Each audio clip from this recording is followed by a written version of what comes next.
karena melihat kondisi perkembangan kesehatan Pak Gubernur, tadi dokter pribadi sudah menyampaikan langsung kepada Direktur Penyidikan bahwa Bapak tidak memungkinkan untuk hadir hari Senin. Kalau nanti dalam proses penyidikan, ya Pak Lukas itu bisa membuktikan dari mana sumber uang yang puluhan ratusan miliar tersebut, misalnya Pak Lukas punya usaha tambang emas, ya sudah, pasti nanti akan kami hentikan. Tapi mohon itu diklarifikasi, ya, penuhi undangan KPK, panggilan KPK untuk diperiksa. Baru kali ini KPK Komisi Pers bersama dengan Menko Polhukam. Ada apa KPK?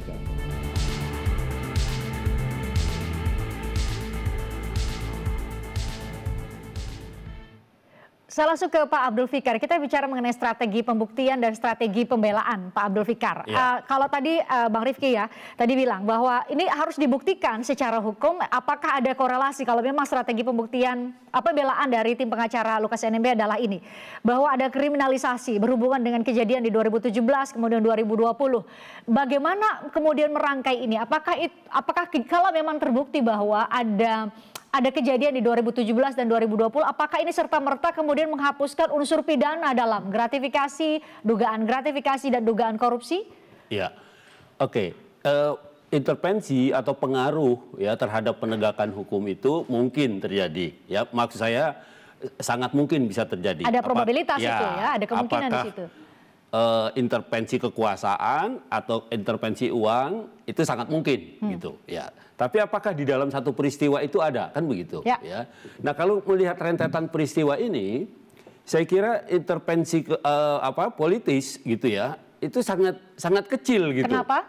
Karena kejadiannya sudah berlalu agak lama gitu. Ketika umpamanya sekarang tahun 2022, kejadiannya 2020 dan 2017. 2017. Nah, yang tadi didalilkan bahwa dipaksakan seseorang menjadi wakil gubernur itu kan pada periode sebelumnya, dan yang terjadi setelah pilkada kan yang calon itu yang masuk kan, artinya selesai gitu.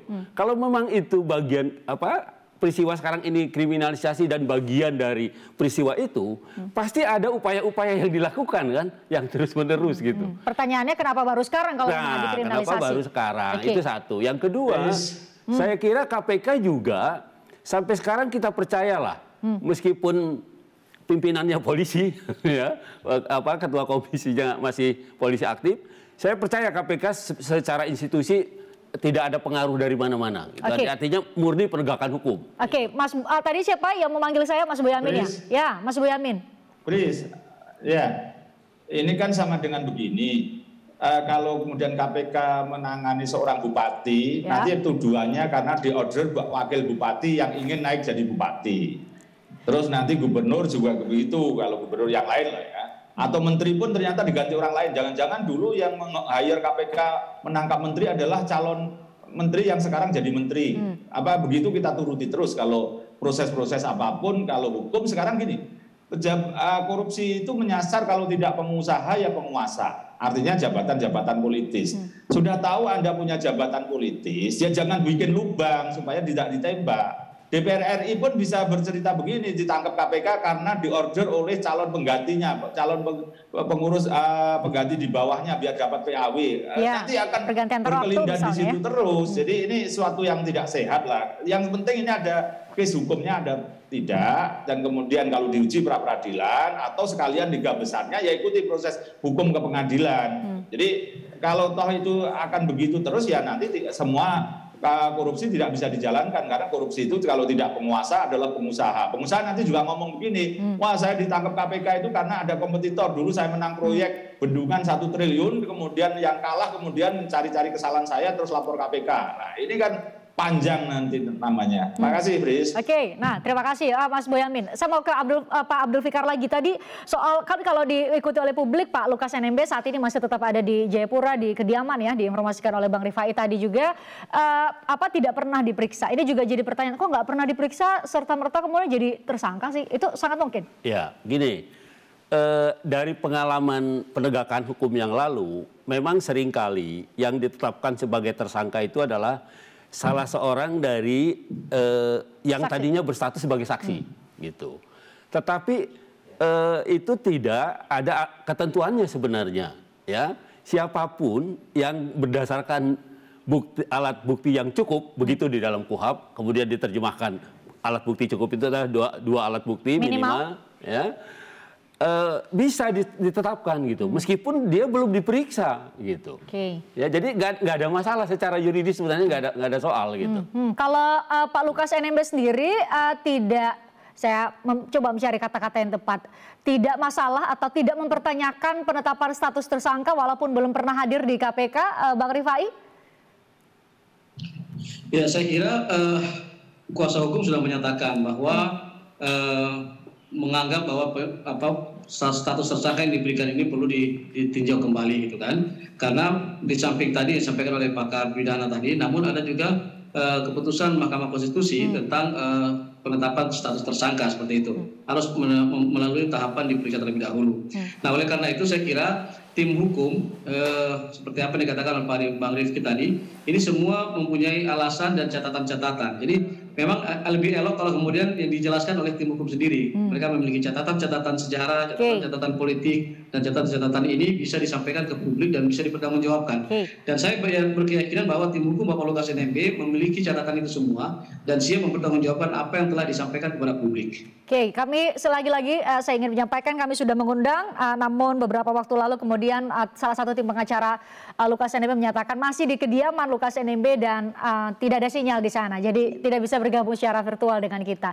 Tapi Bang Rifai syukurlah ada. Bang Rifai, Anda berkenan untuk menjawab ini karena tadi Pak Alexander Marwata juga memberikan tanggapan ya soal ada uang besar sekali kalau sekali transaksi ratusan miliar sampai puluhan dan hingga ratusan miliar katanya karena punya tambang emas.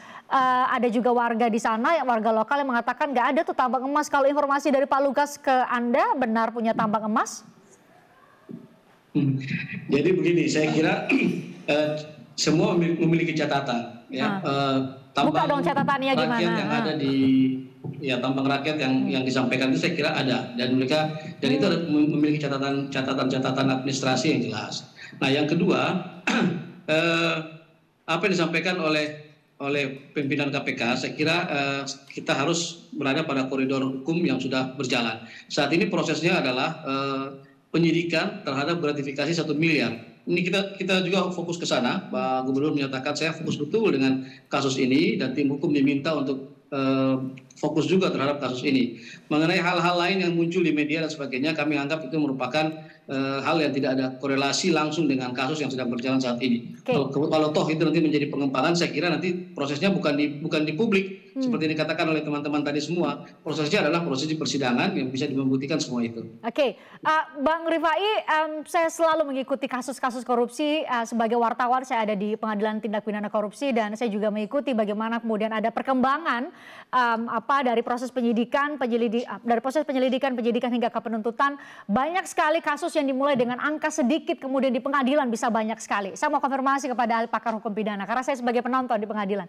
Betul ya Pak Abdul Fikar ya, bisa jadi ini hanya satu gratifikasi 1 miliar, tapi ketika ada proses penyidikan bisa meningkat dan bisa ditemukan hal lain termasuk soal dugaan tindak pidana lain, misalnya tindak pidana pencucian uang misalnya. Itu sangat mungkin. Sangat mungkin. Itu. Jadi tidak perlu kemudian dicurigai. Kan ada pembuktiannya gitu. Saya kira penegak hukum tidak main-main gitu. Artinya ketika dia menerapkan satu pasal itu pasti sudah didukung oleh alat bukti. Ya kan, penyidikan itu mencari dan menemukan alat bukti, tindak pidananya menjadi terang, kemudian menetapkan siapa tersangkanya. Nah, yang kemudian kalau selesai proses itu menjadi dibawa ke pengadilan menjadi terdakwa, kan begitu. Itu sering sekali terjadi. Bisa Anda buka, pemirsa Anda buka, silakan saja di proses penyidikan atau penyelidikan dikatakan hanya berapa, kemudian pengadilan bisa kemudian ditemukan lebih banyak lagi dugaan aliran dana atau hal-hal lain yang kemudian masuk dalam kategori kerugian negara. Saya ke Mas Boyamin. Mas Boyamin, statusnya Pak Lukas NMB ini kan sebagai pejabat negara gitu ya. Kalau memang punya tambang emas kan harusnya dilaporin ke LHKPN dong. Betul? Betul, sangat setuju. Terus ini baru sekarang muncul kalau punya tambang emas, gimana itu ceritanya ya? Nah, makanya itu yang perlu dipertanyakan. Nah, kita tanya ke Bang Rifai kalau gitu ya. Saya juga sudah gini, Bris, juga coba melacak situs dari Kementerian SDM tentang izin tambang, baik yang diberikan oleh Menteri, Gubernur maupun Bupati zaman masih Bupati ada. Itu nggak ada semua izin tambang di daerah itu. Gitu. Jadi kalau ada malah nanti tambang rakyat. Kalau rakyat berarti ya, kalau orang kecil-kecil monggo. Tapi kalau selevel Bupati atau Gubernur juga ikut punya, persoalan baru ini bisa jadi malah menjadi tambang ilegal. Gitu. Jadi ini yang perlu dijelaskan secara keseluruhan. Katanya lawyernya kemarin itu ada tambang yang di daerahnya. Gitu. Tapi saya lacak itu justru di tambang itu malah nggak ada, di Tolikara itu nggak ada. Dan memang ini perlu saya tanyakan juga. Tapi ya barangkali ada yang lain saya belum secermat untuk mencari. Kalau barangkali juga ada, sementara tidak ada di situsnya webnya Kementerian SDM. Jadi kalau toh itu ada pun ya dilaporkan LHKPN sehingga korelasi tadi, saya pun juga belum, kalau bicara yakin bisa yakin PPATK, tapi bisa aja PPATK itu berdasarkan transaksi bank, kadang-kadang keluar masuk itu dihitung. Nah kalau keluar masuk dihitung ya paling tidak separuhnya atau seperempatnya kan ada. Kalau seperempatnya dari 500 kan masih 150, angka yang besar juga. Itu perlu dijelaskan itu bagaimana bisa itu kan dugaannya ke rekening kasino. Meskipun saya selalu mengatakan saya tidak punya data dan tidak menyatakan bahwa yang dipakai judi kasino itu adalah duit dari yang terkait dengan dana-dana yang seperti yang dikatakan PPATK, apalagi yang diduga terkait dengan APBD. Saya tidak punya pretensi bukti itu. Tapi ini hanya membantu KPK bahwa ada aktivitas judi, ada temannya yang bisa diminta keterangan, ada jangket yang seperti manajer dan kemudian kondisi sehat bulan Juli. Tapi memang saya tahu Pak Lukas itu tidak begitu sehat, ya. Gitu. Masih itu aja. Bang Rifai? Ya, saya kira memang dalam kasus Pak Lukas ini mungkin pengamat juga bisa melihat bahwa atau pakar pidana bisa melihat ada sebuah perubahan yang sangat luar biasa. Kasus Pak Lukas ini awal mulanya adalah dipanggil dengan tersangka sebagai menerima gratifikasi 1 miliar rupiah. Ya. Lalu kemudian muncul memantiknya adalah saat Pak Mahfud MD melakukan konferensi pers bersama KPK dan PPATK. Nah, inilah kemudian yang menjadi kami melihat sebagai penghakiman dari publik kepada Pak Lukas berdasarkan informasi ini. Padahal informasi disampaikan itu kan belum terbukti, belum minta diklarifikasikan, dan belum masuk dalam ranah proses penyelidikan maupun penyidikan yang nanti bisa bertemu di pengadilan. Nah, nuansa inilah yang kemudian bagi saya dan kami semua, bahkan Bapak Gubernur mengatakan, inilah yang bentuk daripada bentuk-bentuk kriminalisasi yang dilakukan kepada saya. Yang kedua, inilah bentuk-bentuk pembunuhan karakter yang dilakukan kepada saya. Oleh karena itu, saya bersiap betul mempersiapkan diri untuk memberikan keterangan kepada KPK. Tapi dengan hormat juga kita minta, mari kita hindari dulu trial by the press ini, sehingga beliau juga bisa menerima hak-hak dasarnya sebagai seorang manusia. Nah, kalau ini sudah bisa terjadi, maka saya yakin bahwa nanti kita semua bisa ikuti kasus ini secara seksama sampai di mana perkembangannya dan bagaimana proses yang dilakukan, meminta klarifikasi dan sebagainya, termasuk tadi yang dikatakan oleh Bang Boyamin tadi tentang tambang dan sebagainya, prosesnya seperti apa? Kita bisa lihat kalau semua sudah berjalan dengan baik. Oke. Bang Rifki, Anda melihat memang benar ada karakter assassination, ada trial by the press, ada ketika pejabat negara seperti Menko Polhukam dan PPATK press conference itu adalah sebuah pembunuhan karakter, alih-alih itu adalah tanggung jawab pejabat negara untuk membuka informasi terang benderang kepada publik? Saya melihat apa yang dilakukan oleh Menko Polhukam bersama KPK dan beberapa institusi lain dalam konferensi pers itu bukan aksi, tapi merupakan reaksi dari sanggahan yang dilakukan oleh Pak Lukas NMB melalui kuasa hukum. Kalau kita lihat rentetan peristiwanya kan demikian, sehingga kemudian pemerintah dalam hal ini, negara terutama dalam hal ini termasuk pemerintah di dalamnya dan institusi penegakan hukum penting menjelaskan juga kepada publik bahwa apa yang dilakukan itu adalah murni dalam konteks koridor penegakan hukum. Satu, yang kedua nanti Bang Abdul Fikar bisa membantu kita bahwa proses pembuktian dalam delik tindak pidana korupsi itu kan sebetulnya pembuktian terbalik. Kalau saya tidak salah. Dan karena itu kemudian apa-apa yang disampaikan kepada media, kepada publik, menurut saya itu menjadi bagian penting yang harus disampaikan oleh Pak Lukas NMB nanti pada saatnya di proses peradilan. Dan tidak perlu khawatir, saya pikir beberapa hal yang kemudian menjadi diskursus publik itu untuk kemudian bisa diantisipasi. Kendati demikian, dalam beberapa data yang kita miliki, ya tadi misalnya Fris bicara soal LHKPN gitu. LHKPN-nya profilingnya berbeda dengan profiling yang kemudian disampaikan oleh PPATK. Lalu kemudian ketika itu menyeruak, disampaikan ada beberapa bisnis-bisnis lain yang selama ini, selama hampir 10 tahun menjadi kepala daerah, gubernur di Papua, Pak Lukas kemudian tidak menyampaikan itu sebagai bagian dari penerimaan dan pertambahan kekayaan beliau. Sehingga kemudian apa yang disampaikan oleh Bang Boyman ini bisa jadi nanti justru menjerumuskan Pak Lukas gitu atas pernyataan dari kuasa hukum ini. Karena satu, bukan hanya soal status izin usaha pertambangannya yang bisa kita soal gitu. Karena izin usaha pertambangan itu kan ada beberapa klasifikasi, ada izin usaha pertambangan pada umumnya dan ada izin usaha pertambangan rakyat yang dihajatkan untuk operasi yang dimiliki oleh rakyat gitu. Tapi kemudian kalau itu dikatakan milik Pak Lukas, tentu ini kan juga ada satu perbedaan definisi hukum ya antara IUP yang dimiliki oleh badan usaha pada umumnya dengan IUP yang dimiliki oleh rakyat melalui koperasi rakyat. Kalau koperasi rakyat itu dikatakan adalah milik Pak Lukas, tentu nanti bisa jadi pintu masuk juga. Kenapa kok Pak Lukas harus berlindung pada koperasi-koperasi rakyat? Kenapa Pak Lukas kok tidak menjalankan bisnis dengan governance yang baik dan seterusnya dan seterusnya? Karena itu saya senang Bang Rifai ini menjadi juru bicara Pak Gubernur, cara menyampaikannya santun, sistematik, tidak mengundang polemik gitu. Saya berharap Pak Rifai sajalah jadi juru bicara termasuk urusan hukum gitu, agar kita menimbulkan hal-hal lain yang itulah kalau politisi yang sampaikan. Bisa menjadi polemik Bang Rifai gitu. Karena kalau saya Fris ini Bang Fikar, Bang Boyman ini kan latar belakang ilmunya hukum semua ini. Saya membatasi diri saja bicara hukum karena saya bukan Komisi 3 DPR RI. Saya mencoba membatasi diri sesuai dengan kewenangan konstitusional yang saya miliki. Komisi 2. Tetapi kemudian logika hukum mengatakan bahwa apa yang disampaikan oleh tim kuasa hukum itu menurut saya itu justru menjadi blunder hukum baru yang bisa menjadi pintu masuk bukan hanya oleh KPK, tetapi aparat penegak hukum yang lain yang itu menambah luka di dalam diri Pak Lukas NMB. Yang berikutnya saya menyarankan Pak Lukas mungkin harus muncul sendiri saya pikir ya, agar kemudian apa yang dia ketahui, apa yang dia rasakan itu bisa disampaikan secara objektif dan tanpa harus kemudian menggunakan pihak lain agar tidak dipelintir dan disalah sampaikan kepada publik. Karena kalau salah sampaikan sekali lagi menurut saya ini sudah ada beberapa blunder yang itu Bang Rifai akan menjadi khusus baru bagi publik.